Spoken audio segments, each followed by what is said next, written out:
Om Agyanatimirandhasya Gyananjana Shalakaya Chakshuranmilitam Yena Tasmai Shri Gurave Namaha. Original form of the Lord, Sri Krishna, is wonderful pastimes. They are described in the 10th canto of Bhagavatam. So the Bhagavad Gita and Srimad Bhagavatam teach us in preliminary stage and developed stage, means primary instruction and further instruction, who is the Supreme Personality of Godhead and why we should surrender to Him. And Nectar Devotion teaches us the process of surrendering to Him, Bhakti Yoga, and describes in detail what are the different levels that devotees may attain to. So these books, they are giving us knowledge, instruction. They're very pleasing to the devotees. Bhagavad Gita is initial knowledge. When we say initial knowledge, that means it's extremely elevated knowledge. You shouldn't think, oh, I read Bhagavad Gita, now I don't have to read again. Bahunam janmanamante jnanavangmang prapadyate vasudeva sarvamiti samahatma sudurlabha. This knowledge of Bhagavad Gita that may be attained after many, many lifetimes by one very great person. Such a great person is not often found, who actually understands that Krishna is everything. There is nothing outside of Krishna. So knowing that, he surrenders to Krishna. So that is highly elevated knowledge. Beyond that, even same knowledge but more developed is Srimad Bhagavatam. And when one is fully convinced of Krishna, fully absorbed in spiritual life, then he may read Chaitanya Charitamrita. Just like pure concentrated nectar, which demonstrates the whole essence of Srimad Bhagavatam. Srimad Bhagavatam, what is the meaning of Srimad Bhagavatam? Dharma projita kaitava atra. The cheating religion that is kicked out from Srimad Bhagavatam. Cheating religion means dharma artha kama moksha. Dharma means materialistic, external religious formulas. Artha means economic development. Kama means sense gratification. And moksha means liberation. So, these are the subject matters described in the Vedas, but they are rejected from Srimad Bhagavatam. Therefore, Srimad Bhagavatam is, Chaitanya Mahaprabhu teaches, Srimad Bhagavatam pramanam amalam. This is the spotless evidence of spiritual knowledge. Because it teaches prema pumartho mahan. The real necessity of everybody is to develop pure love of Krishna. Chaitanya Mahaprabhu came to teach how to follow Srimad Bhagavatam, how to become absorbed in the ecstasy of love of Krishna. Therefore these books, Bhagavad Gita as it is, Srimad Bhagavatam, Nectar of Devotion, and Sri Chaitanya Charitamrita, these books are sufficient for fully knowing Krishna and preaching Krishna consciousness all over the world. And when we've fully realized the import of all these Shastras, then we will simply fall down at the lotus feet of Nanda Maharaj, because in his courtyard the Supreme Personality of Godhead, Krishna, is playing. Any other question? I thought you were going to give me some challenge, and you went like this. This Madhvacharya saying, Dvaitvad. There is God and there is everything else. So he was always challenging everybody, challenging the Mayavadis. So Chaitanya Mahaprabhu taught, Achintya Bheda Bheda Tattva. That everything is simultaneously one with God and different from Him. Followers of Madhvacharya, they have one very good disease, which is that they hate Mayavad completely. Of course, it's difficult to find such a follower nowadays. Except in ISKCON. The real followers of Madhvacharya in ISKCON hate Mayavad. So, Madhvacharya, he criticized Ramanujacharya. As Ramanuja, he taught Vishishtadvaitavad, that everything is one with God in one sense, but still God has His own special characteristics. Madhvacharya couldn't hear the word Advaita. He hated it. So Advaita means oneness. He hated that. So no oneness, two-ness, Dvait, two-ness. It is God and everything else.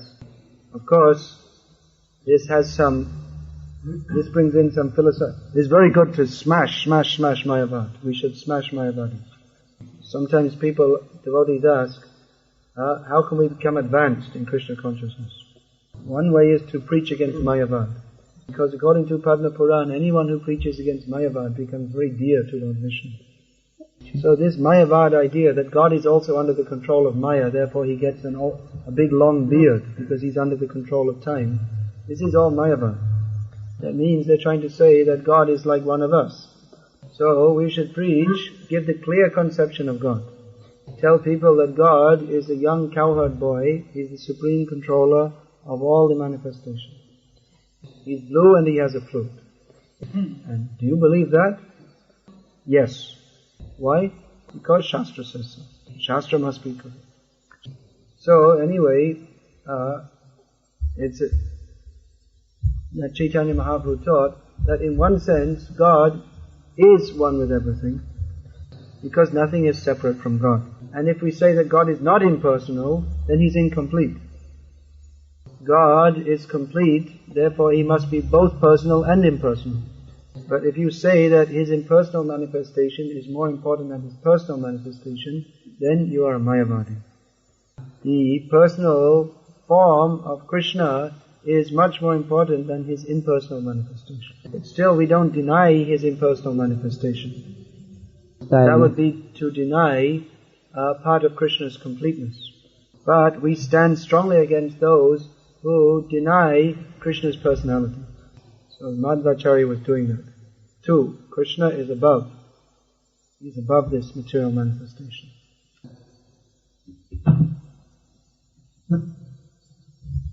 Any other questions? Of Srila Bhaktivinoda Thakur. Actually, I missed out one song yesterday. I have to go back. Om Jnana Timirandhasya Jnananjana Shalakaya Chakshurun Militam Yena Tasmai Shri Gurave Namaha Shri Chaitanya Manobhishtam Sthapitam Yena Bhutare Swayam Rupa Kadamahyam Dadati Swapadantikam Vandeham Shri Guru Shiyata Padakamalam Shri Gurunda Vaishnavamscha Shri Rupam Sagrajatam Sahagana Raghunatanvitam Tam Sajivam Sadvaitam Savadhutam Parijana Sahitam Krishna Chaitanya Devam Shri Radha Krishna Padan Sahagana Lalita Shri Vishakhanvitangscha He Krishna Karuna Sindho Dinabandho Jagatpate Gopesha Gopika Kanta Radha Kanta Namostute Tapta Kanchana Gaurangi Radhe Vrindavaneshwari Vrishabhanu Sute Devi Pranamami Hari Priye Vanchakalpatarubhyascha Kipa Sindhubhya evacha Patidanam Pavanebhyo Vaishnavebhyo Namo Namaha Jaya Sri Krishna Chaitanya Prabhu Nityananda Shri Advaita Gadadha Shivasadi Gaur Bhakta Vrinda Hare Krishna Krishna Krishna Hare Hare Hare Rama Rama Rama Hare Hare. This song is based upon 2 verses of Sri Shikshastakam of Sri Chaitanya Mahaprabhu. Tungalada Shrudharya Vadanang Gadgada Rudhaya Gira Pulakaya Nichitang Vapukada Tavanamagahane Bhavishyati. Chaitanya Mahaprabhu is praying that when will tears flow from my eyes like torrents of rain? When will my voice choke up? When you're chanting Hare Krishna, but then out of ecstasy, he cannot chant properly. He's praying like this. When will the hairs of my body stand on end? By chanting your holy names. Hare Krishna, Krishna Krishna, Hare Hare, Hare Rama, Rama Rama, Hare Hare. And again, Jugayatam Nimeshena Chakshusha Pravrishayatam Shunyayatam Jagat Sarvam Govinda Virahe Name. Oh Govinda, feeling your separation, I'm feeling a moment to be like 12 years or more. Tears are flowing from my eyes like torrents of rain, and I'm feeling all vacant in the world in your absence. So this is our desire, to cry for Krishna. That is mentioned in the Nectar of Devotion, that if anyone can cry for Krishna, then his life is successful. If we don't cry for Krishna, then we'll cry for Maya. Oh my family, oh my country, oh my dog. Material life simply means lamentation, hankering and lamentation. It's simply miserable. But if that hankering and lamentation is transferred to Krishna, that is the success of our life. Hankering, where is Krishna? How can I achieve Krishna? When will I attain to Krishna's lotus feet? And lamentation, oh, I could not get Krishna. So that is also sorrowful. But that apparent sorrow is transcendental ecstasy. In this material world, the so-called happiness and distress is all miserable. And in Krishna consciousness, the happiness is blissful, and the apparent distress is also blissful. The feeling of separation from Krishna is considered to be the highest ecstasy. That pain of separation. That cannot be understood by any material formulas, but that is a transcendental fact. So Bhaktivinoda Thakur is praying to his spiritual master to bless him with these spiritual sentiments. Spiritual life means sentiment, emotion. It's not simply sitting in a cave and chanting Om or making some meditation to become nothing. Spiritual life means that we develop our emotions transcendentally. Because we develop our relationship with Krishna. Krishna is the Supreme Personality of Godhead. He's a person. He's not a stone. Person means he has personality, he has emotions, he has feelings. He has likes and dislikes, desires. Because he's the Supreme Person, his emotions, feelings, desires, sentiments, likes, dislikes, they're developed to the supreme degree. So Krishna consciousness means developing our personality. That means uncovering our real personality, discovering who we are, self-realization.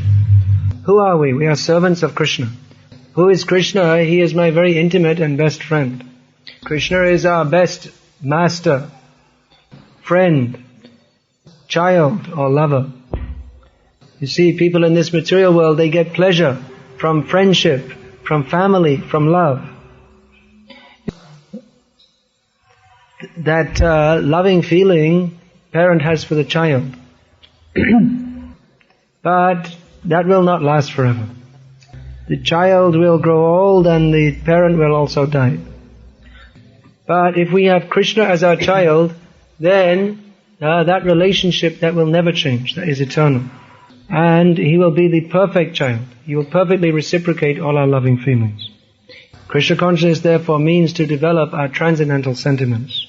That doesn't mean that we mistake our mundane emotions for transcendental ecstasy. That is sahajya. Sahajya means those who take everything very easily and cheaply. Without becoming detached from material sense gratification, they want to artificially think themselves highly spiritually advanced. So one has to carefully follow the rules and regulations of spiritual life. But we should know the purpose of the rules and regulations also. Rules and regulations in Krishna consciousness is not like an army camp, where we are simply following for the sake of following. But those rules and regulations we are following to awaken our dormant love for Krishna. For instance, we have the regulated principle to come before the Lord in His deity form, to chant before Him in the arati. So that is a regulated principle, but what is the effect of that? The effect is that we come before the Lord and we see His beautiful transcendental form. And we chant His beautiful transcendental names. So that will awaken the feelings for Krishna within our heart. That is wanted, to develop our feelings for Krishna. And that Bhaktivinoda Thakur is praying for in this song. Gurudev kabe mor shedin hobe mon sthir kori nirjane boshiya Krishna nama gabo jabe সংসার ফুকা কানে না ফসিবে দেহ রোগ দূরে রবে. He says, praying to his spiritual master, when will that day be mine? Sorry? He says, praying to his spiritual master, when will that day be mine? One thing, everyone's looking at this photo, but better use your ear to hear. Now is time for listening.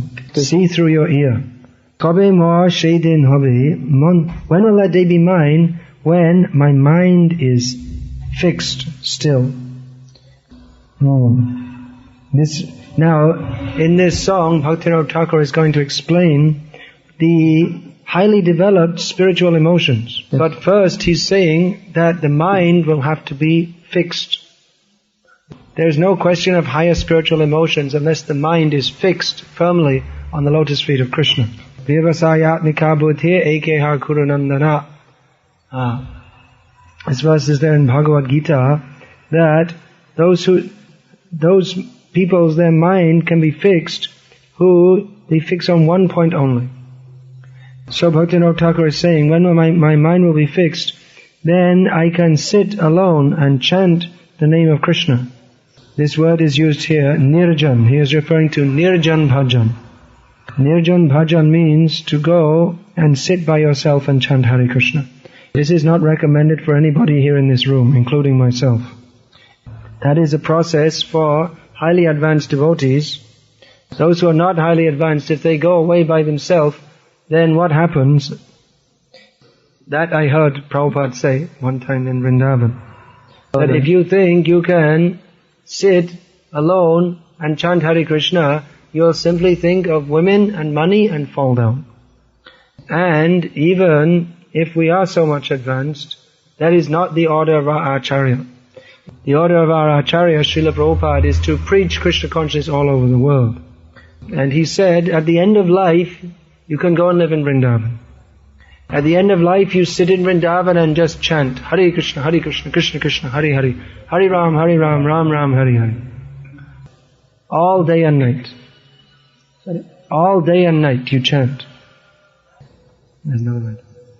But Prabhupada said, unless you preach throughout your life, then your mind, you won't be able to fix your mind. Same point, unless the mind is fixed, there's no question of higher emotions. That is explained by Srila Bhakti Siddhanta Saraswati Thakur. That you have to preach. That will make the mind peaceful, fixed on Krishna. Then, by the power of that advancement, it is possible to chant Hare Krishna. Just chant all day and night. That, he explains, Kirtan Prabhave Sharan Shabhave Shikale Bhajana Nirjan Shambhav. He makes this long song condemning those who artificially try to perform Nirjan Bhajan. He says, Prana Chaitar Shehi tu Prachar Pratishta Shahin Krishna Gata Shab. He says, who has got life, he can preach Krishna consciousness. Who doesn't want his own name and fame, he can actually preach Krishna consciousness. Kirtan Prabhave Sharana Shabhave Shekale Bhajana Nirjan Shambhav. When, by the power of chanting, preaching, that Krishna automatically comes in our mind, then this possibility is there to sit and chant Hare Krishna all day, all night alone. But practically we see that Bhaktisiddhanta Saraswati Thakur himself didn't do that. He preached up to the last moment of his life. And our Srila Prabhupada also, he preached up to the last moment. Prabhupada, one time he was traveling in America, one day, one city, like this, going place to place, preaching. And he was actually very sick. Jai Nitai, go stay and rest, don't go anymore, stop your talk. So there were so many devotees that were telling Prabhupada, don't go. Prabhupada was telling his servant, pack the bag, put everything inside. And Prabhupada didn't listen to what they said at all. He simply told his servant, pick up the bags, and they walked out. And as they were walking out, the temple, still the devotees were saying, please Prabhupada, please, you'll get more sick. Please take some rest. Prabhupada turned round and looked the devotee in the face and said, you don't understand. He said that I want the benediction from Krishna to fight for him up to the last breath, just like Arjuna did. So Prabhupada told all his disciples, you preach all your life, at the end of your life you sit and just chant Hare Krishna, prepare yourself for death. So you see here Bhaktivinoda Thakur is praying to his Guru for the mercy to be able to chant in such an elevated stage. So we cannot artificially attain to such a stage. When we are blessed by Guru and Krishna, then we can achieve to such a position. So we will get those blessings by giving every drop of our blood for the Sankirtan movement. Bhaktivinoda Thakur is praying, then that point that, even we may get the we may be blessed with such a mentality that now we're free from all material contaminations. We can simply chant Hare Krishna. By preaching, we purify others and we purify ourselves also. But if we become so much purified that we can actually sit and chant Hare Krishna, we'll have so much taste for preaching that we cannot give that up. Practically, you see, just like who are the gurus in ISKCON now? How have they become gurus? You may say, well, they're ordinary people like us. They were born in such and such a family at such and such a time. They went to school. They did so many things and they joined Hare Krishna movement. Then, how are they spiritual masters? Because they've got a taste for this preaching. Because they can't give up this preaching. They followed the order of Chaitanya Mahaprabhu as given to us by Srila Prabhupada. Jare dekho tare kaha Krishna upadesh amar aggai guru hayat taro idesh. Wherever you go, whoever you meet, instruct them about Krishna, and this way become a guru and deliver the land. So this is the taste we want to get. You should all become gurus also. That is Chaitanya Mahaprabhu's order. Guru means you teach others. Teach them about Krishna. Speak about Krishna. When you meet people, don't talk about anything but Krishna. Give them Krishna's instructions in Bhagavad Gita. You are not this body, you are the servant of Krishna. In this way become a guru and deliver others. Then automatically we'll get all taste for Krishna consciousness. We cannot stop that preaching. When we have a taste that we cannot stop speaking about Krishna, then we know our life is becoming successful. And then that result is described by Bhakti Thakur. Samsara fuka kanena poshibe deharog dure robe. Samsara fuka, that means what should we say fuka means? Like the hustle and bustle and shouting and screaming and pandemonium of material life. It's a blah blah blah babble of material life. Just like if you turn on the radio, you can tune it to different stations. And here someone will be speaking, and the latest news from Bulgaria is there's fighting going on and there's riots in the streets.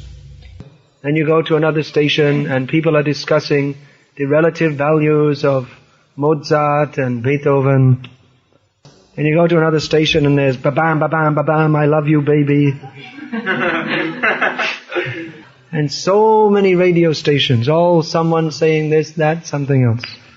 Or if you walk down the street in central London, you go past one shop and there's some rock music is blasting out. Then you go to another place and there's someone standing there, come inside, get your cheap clothes, special only today. Of course he's standing there every day saying special only today. So many different noises. So many people saying so many things. Sometimes you just want to be peaceful. But even if you go away somewhere in the country to be peaceful, still your mind, rah, rah, rah, rah, rah, there's so many things going on in the mind. So real peace means turn the radio off forever. No more interest in the fighting in Bulgaria or wherever it is, Chechnya. And no interest to who's Mozart or who's Beethoven or whoever they are. And no more interest in I love you baby either. No interest in anything in this material world. Means we may take some interest what we need to know for serving Krishna, that's all. Otherwise there's millions of topics to fill up our brains. Go in a library, so many books on so many subjects. You'll find 50 books on how to play chess. 10,000 books, just stories. 10,000 books, stories means only imagination, fantasy, nonsense. People like to fill their brains with meaningless stories. Just imagination, that's all. Just fantasy. Absolutely no meaning or value to anybody. There's so many different subjects. Psychology, sociology, history, so many different things. The value of all of it put together, all the universities put together, all the libraries put together, all the television stations put together, all the rock bands put together, the total value is absolutely zero, nil, ziffer, nothing.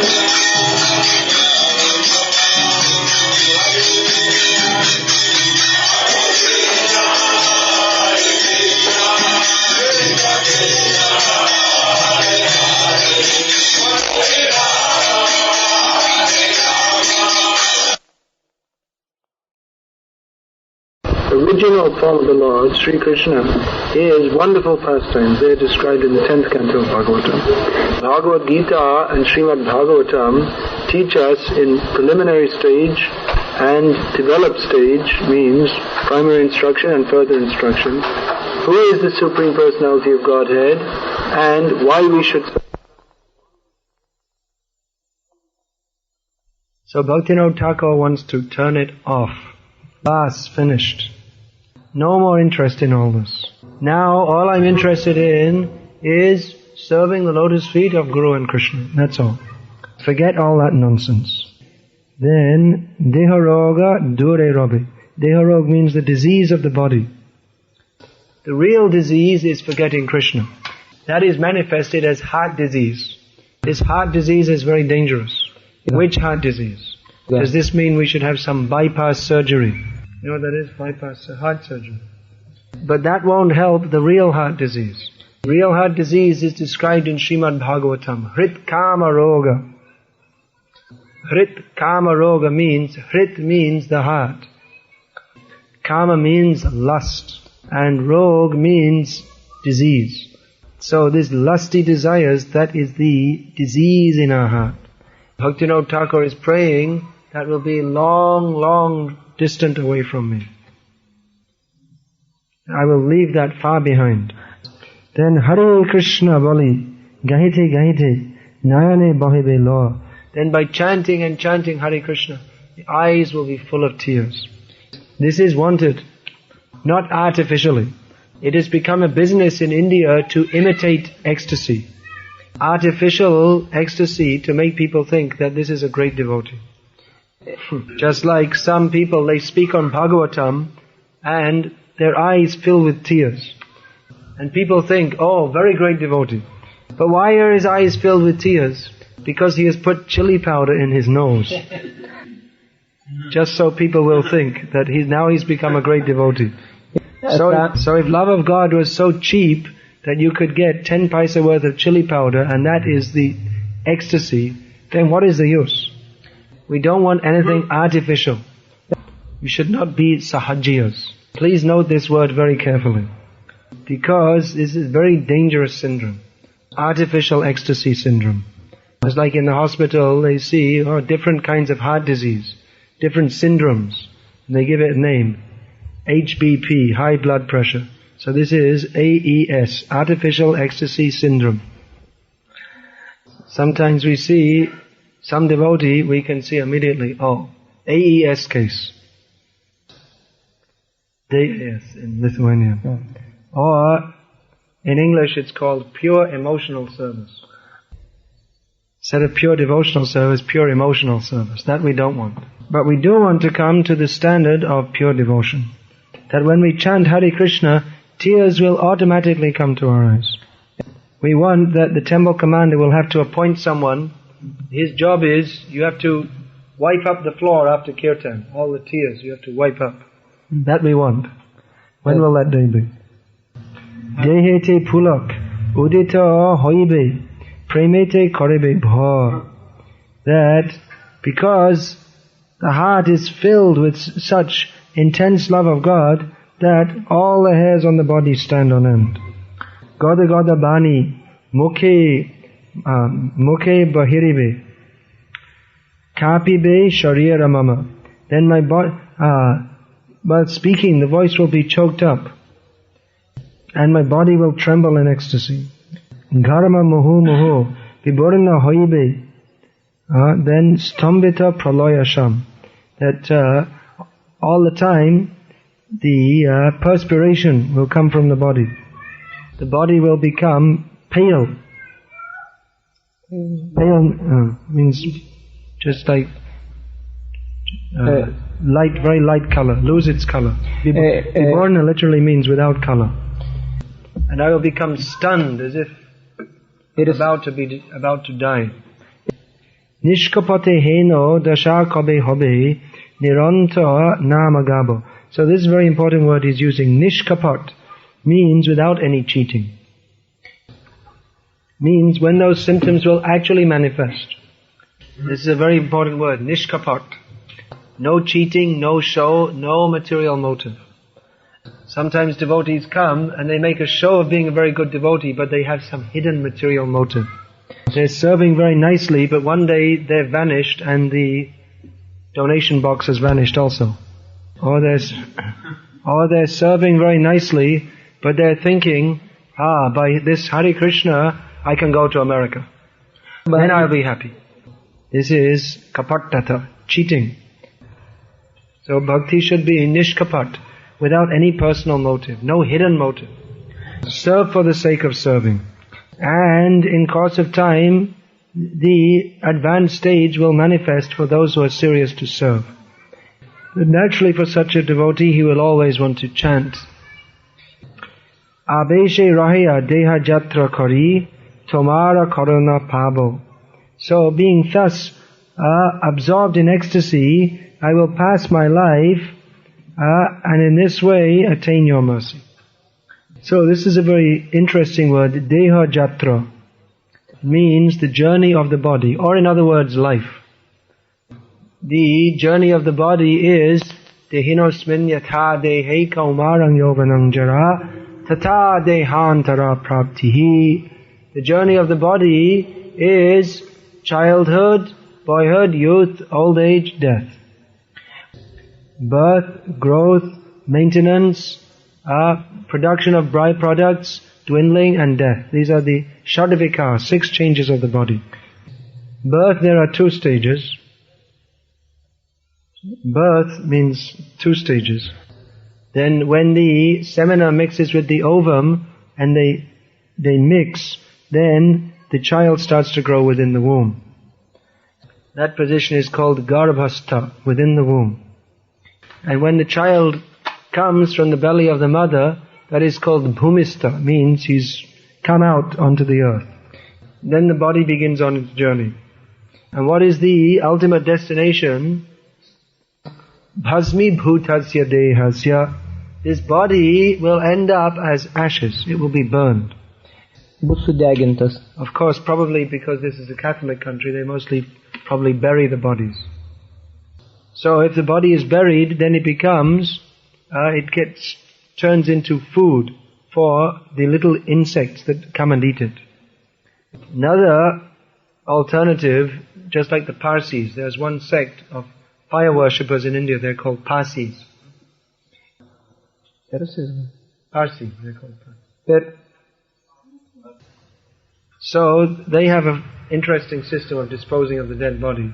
They have a big tower, and on the top they have a flat space. They put the dead body there.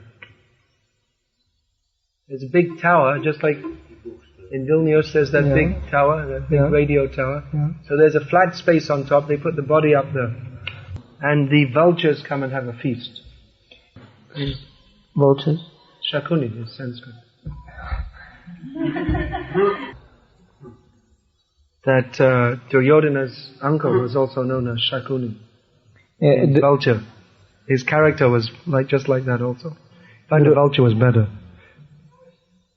Anyway, that's another thing. So this body is on a journey towards death. Sometimes people think traveling, that must be a lot of fun.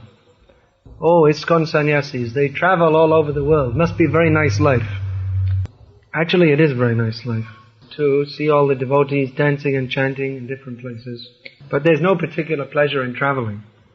Having your body shaken about in train carriages, or going up 10,000 feet in the air, and then coming down again. I don't know what it does to your body, but I'm sure it's nothing good. If you don't do it much, then if you do it, it may seem very exciting. If you're only staying in one place, then if you go to another place, you think, oh, very exciting, today I'm going to another place. But if every 1, 2, 3 days you're going to another place, after some time, there's no excitement in that. But anyway, if you don't get the opportunity to travel, don't worry. You've all done plenty of traveling. Everyone has done plenty of traveling. Up and down the universe. Sometimes in heavenly planets, sometimes in hellish planets. Sometimes as a hog, sometimes as a dog. Sometimes as Indra, the king of heaven. And sometimes there's another Indra, which means a tiny germ. It's also called Indra. Indra Gop. Kind of germ. So, in all this traveling through 8,400,000 species of life, we have now been so fortunate to get the grace of Guru and Krishna. Eta Brahman Bhari Ananta Jivagan Chaurashi Lakha Jonite Karye Brahman. In this universe, in every universe, there are unlimited number of living entities. They are filling up the universe. Sarvagata, everywhere there are living entities. All the planets, there are different living entities. The foolish people, they think that God made all the stars in the sky at night just so that people can look at them. They think God is so foolish, He made such a big arrangement for nothing. But God, He does everything rationally, not like the foolish people. He made all the planets with different living beings. They're all fully inhabited. And even between the planets there are living beings. The Siddhas, they are a class of people. They fly planet to planet by their own yogic power. There are some birds, they're very big eagles. They fly from planet to planet. They lay their eggs while they're flying. The eggs are hatched in space. And they eat elephants. This is described in Bhagavatam, 5th canto. So everywhere there are living entities and they're traveling from body to body to body. Eta Brahmandaha. Then, Erupe Brahmanda Brahmite Kono Bhagyavan Jeev Guru Krishna Kripai Pai Bhakti Lata Bij. Out of so many living beings, someone is lucky enough to get the mercy of Guru and Krishna and then get the idea of devotional service. So, one who has got this idea of devotional service, he should decide to make one more journey only. Instead of journeying to a dog body, a hog body, a cat body, a demigod body, a worm and stool body, he should make one journey back home, back to Godhead.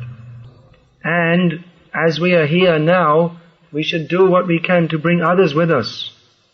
We should make all endeavors to bring others back to Godhead. If we make the endeavor to bring others back, then certainly we will go ourselves. Especially, we have to consider we don't have much time.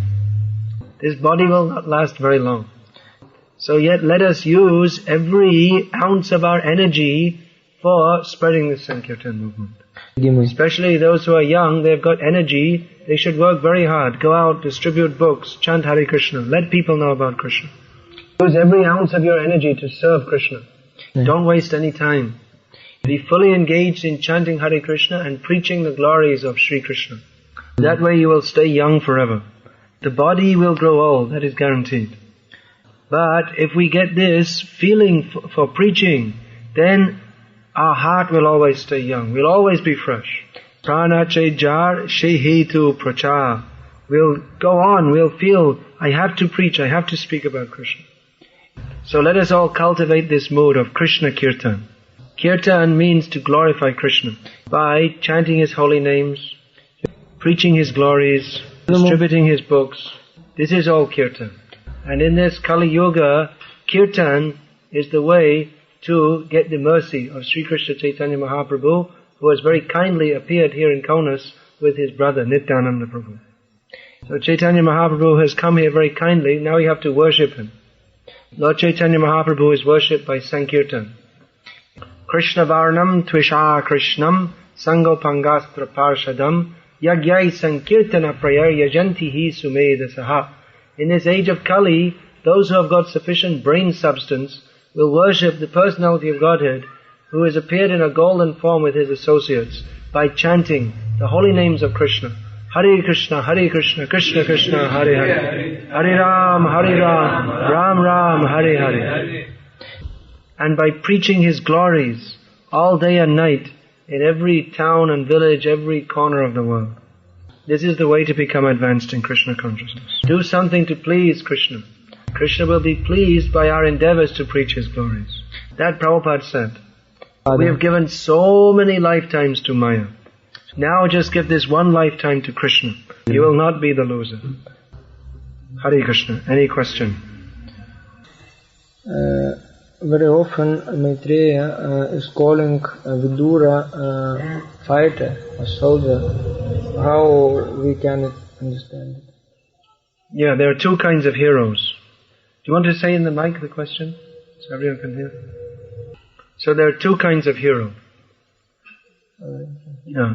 One is one who fights with the sword and subdues the enemy. The other is he who subdues the mind by spiritual strength. Now, Vidur was living in the palace of Dhritarashtra, the brother of Dhritarashtra, who was a Kshatriya. So, on account of that relationship, he may have been called hero. But a more important demonstration of his heroism is his victory over the mind and senses. For that reason, different acharyas are giving elaborate explanation of different symptoms of ecstasy. If to consider a fact that there always is a tendency to imitate these symptoms and so on. Because it seems that for one who is actually feeling this ecstasy, there is no need for such explanation. No, explanation is also needed, so you can distinguish what is the real thing and what is not. You may say, why should the diamond be put in the shop when there is so much tendency for people to come and steal it? Diamond is there because someone who is the qualified customer, he will come and purchase. Proper precautions will be made so that those who are not qualified do not come and steal it. There is a great science to understand what is actually a diamond, what is imitation, what is good quality diamond, all these different things. Apart from that, the acharyas, they themselves, they are relishing the mellows of advanced devotional service. So naturally they express that. Who are on that level, they can also enjoy that. Just like Bhaktivinoda Thakur engaged his son, Bhaktisiddhanta Saraswati Thakur, in printing books about devotional service. So Bhaktisiddhanta Saraswati Thakur asked him one day about printing Govinda Lilamrita, which explains the very intimate details of Radha Krishna's daily pastimes. So Bhaktivinoda Thakur said, yes, I give you permission. You print 2 copies. One is for you, and the other you keep in the library. If there's someone in future who can understand it, you can keep it for him. So it's not that there's not anybody who may understand it. It's not that there's nobody who will understand it. But these highly elevated scriptures should not be misused.